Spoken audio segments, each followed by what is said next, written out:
আজকে শুক্রবার, ছুটির দিন। তো আমরা বিকেলবেলা প্ল্যান করছি ফুচকা খেতে যাব।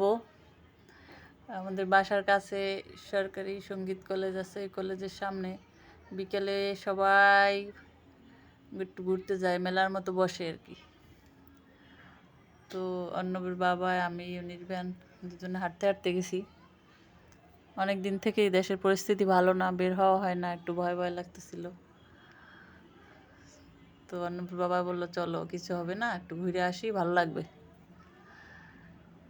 তো আমার একটা আইসক্রিম এনে দিছে মন ভালো করার জন্য।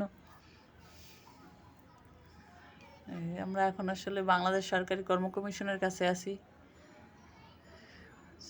অনেক সুন্দর পরিবেশটা এখানে, আসলে সবাই বসে ফুচকা টুচকা খায় আর কি। সুন্দর পরিবেশটা, মন ভালো করার জায়গা আর কি। ফুচকা অর্ডার দিছি, এখানে অনেক রকমের ফুচকা পাওয়া যায়। দই ফুচকা আছে 100 টাকা প্রতি প্লেট, আর নর্মালটা আছে 50 টাকা করে। তো আমরা 2টা অর্ডার দিছি। অনির্বাণ বলতেছে খাবো না, তা আমি আর অন্য দুজনে খাবো।